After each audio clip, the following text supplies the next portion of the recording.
Olá, meu nome é Lucas Miranda primeira parte do trabalho, a gente teve que fazer a modelagem do problema e, bom, o primeiro passo foi eh, achar as variáveis de decisão. No caso, no caso do problema, eh, ele traz o pão e a massa de pizza. Então a gente transformou isso em x1 e x2. O x1 é o pão e a massa de pizza é o x2. Depois a gente determinou a nossa função objetivo.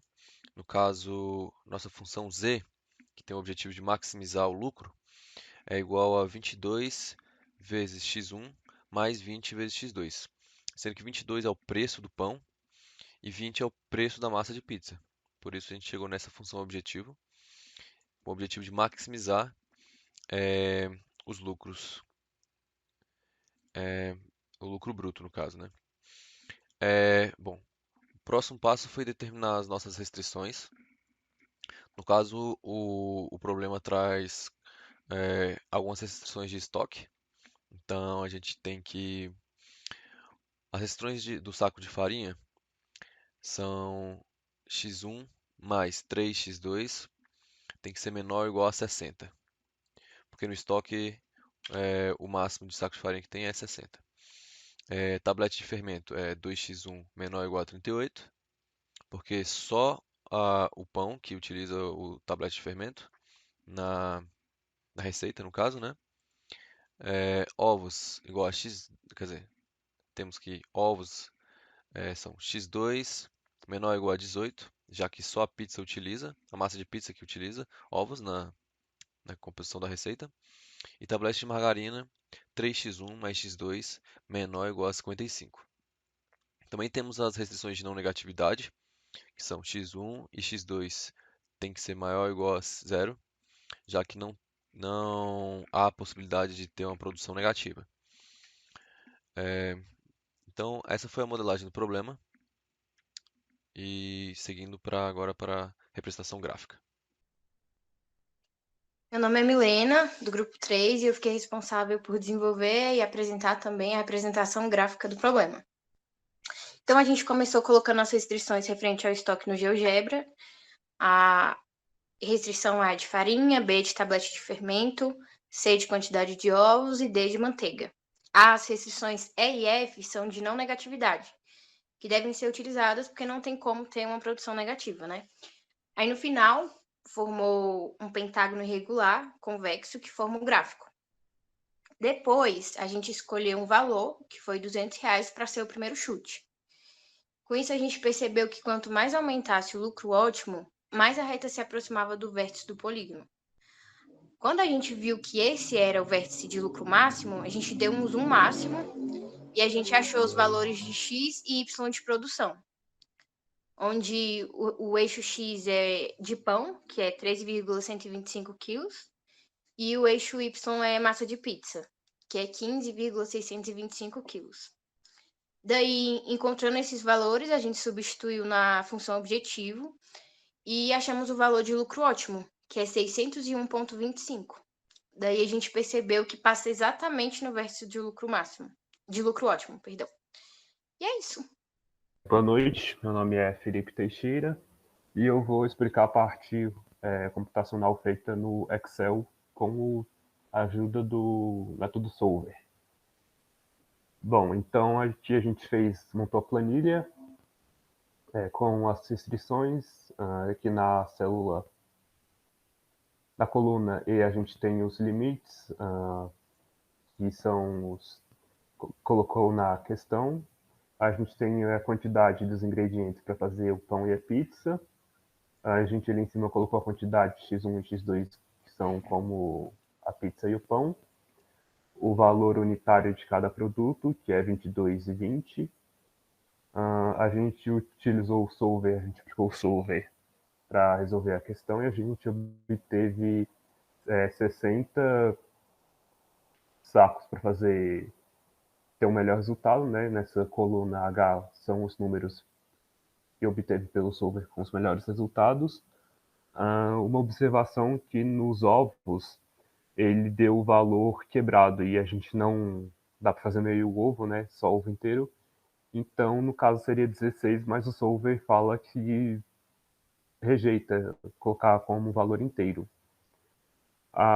E a gente, depois de ter aplicado o solver, a gente obteve um lucro máximo, né, que a questão pede, de R$ 601,25.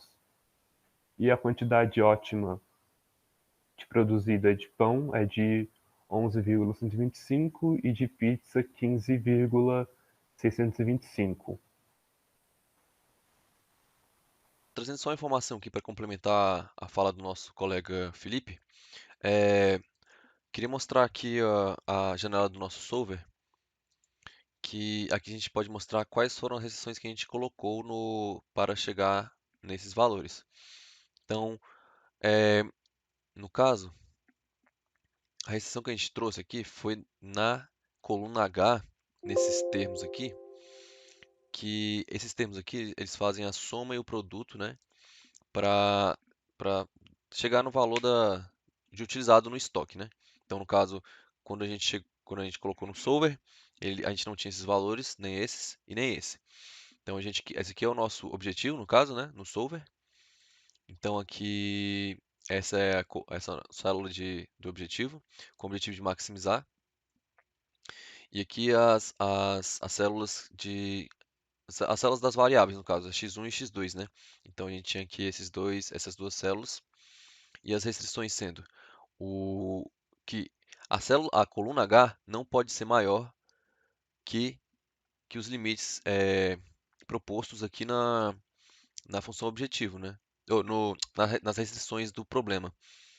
Então, quando a gente tentou introduzir a restrição de que essa célula tinha que ser um valor inteiro, deu um problema dizendo que a referência de célula de restrição de número inteiro deve incluir apenas células variáveis.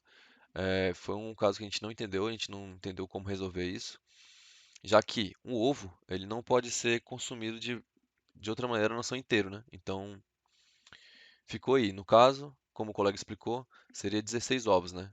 Não tem como consumir 15,625 ovos. E é isso.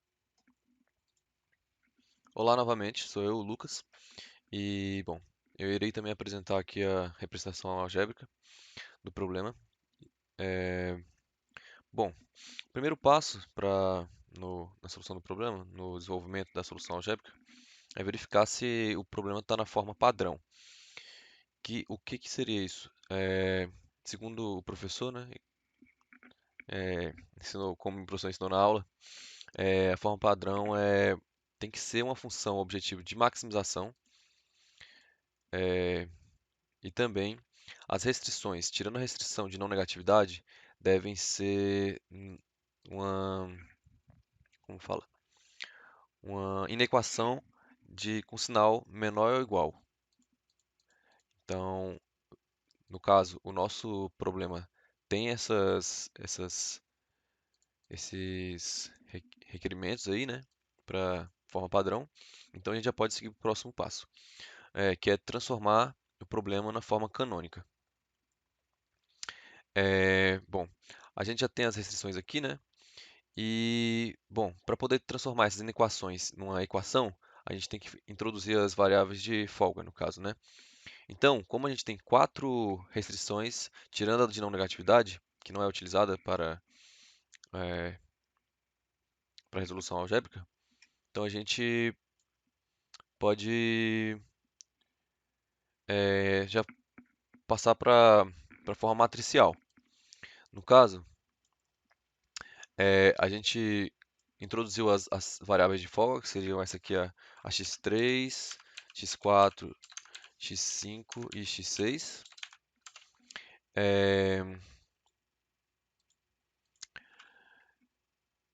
Dessa maneira a gente traz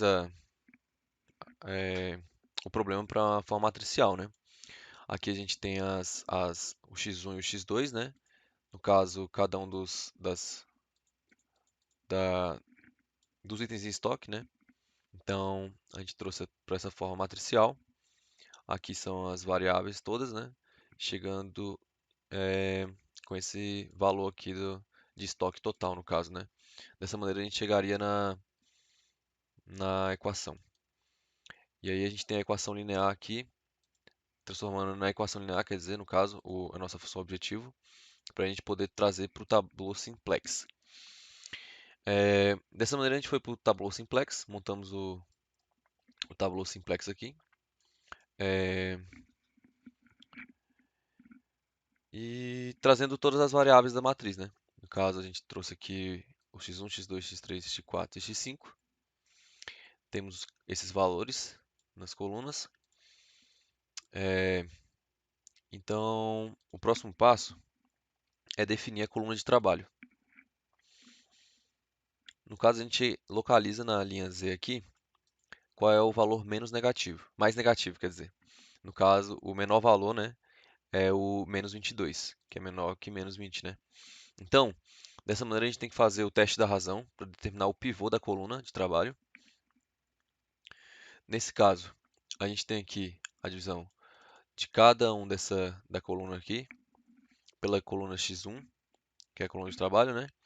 E a gente chegou nesses valores, a gente chegou nesses valores aqui do teste da razão. Bom, como a divisão por zero é um problema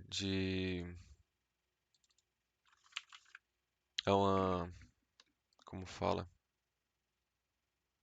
É um problema sem solução, no caso, não existe divisão por zero, então o valor que deu menor valor aqui no teste de razão foi o 55 dividido por 3. Então a gente determinou que o pivô é o 3 na coluna de trabalho. Então a gente tem que transformar o pivô em 1, né?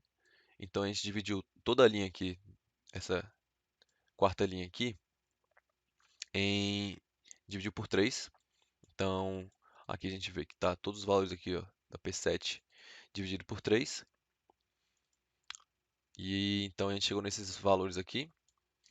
O próximo passo seria dividir todo mundo por zero. Então a gente deixou todos os valores da coluna de trabalho quer dizer, dividir por zero não. A gente tem que transformar todos os valores da coluna de trabalho em zero, que foi o que a gente fez aqui. A gente dividiu aqui, ó, por exemplo, aqui era o 2, a gente multiplicou a linha que a gente transformou aqui em 1 por menos 2 e somou na linha 2 aqui. Então a gente chegou nesses valores aqui das outras linhas, no caso, né? E inclusive o menos 22 a gente transformou em zero também. Então a gente verifica se na linha Z aqui tem algum número negativo ainda. No caso a gente tinha, então a gente passou a ter outra coluna de trabalho. Então dessa maneira a gente tinha que determinar outro pivô. No caso, a gente chegou nesses valores aqui do teste de razão e o menor valor, no caso, seria o menos 2. Só que quando eu utilizei esse termo aqui como pivô, eu acabei rodando em círculos. Eu fiz a divisão aqui, transformei ele em 1, os outros termos todos em 0.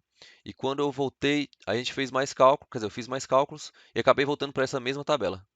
Então, eu adotei esse termo aqui como pivô, sendo o 2,67, pois o teste da razão deu o menor valor, tirando o menos 2 no caso. Então, o próximo passo seria transformar ele em 1, foi o que eu fiz aqui. E quando a gente transformou ele em 1, aí eu percebi que já tinha um dos valores da solução ótima. No caso para o x2, que seria a massa de pizza. Então eu percebi que eu estava indo no caminho certo dessa vez. Porque a gente já tinha solução gráfica nesse caso. Então, continuando, transformei todos os outros valores da coluna de trabalho em zero, como a gente vê aqui. E dessa maneira a gente achou os valores de x1 e de x2 da maneira ótima. Então, esse foi o fim da solução algébrica, já que não tinha mais nenhum termo negativo aqui. E como eu também percebi que a gente já tinha chegado nos valores ótimos, segundo a solução gráfica. Então a gente tem que isso aqui é o Z asterisco, né? Vou botar aqui. Z asterisco, igual o professor ensinou, que esse é o valor ótimo. Essa é a expressão para para mostrar que esse é um valor ótimo. No caso, o asterisco fica em cima da expressão, né? Então essa aqui é a maneira de representar o valor ótimo no simplex. E é isso.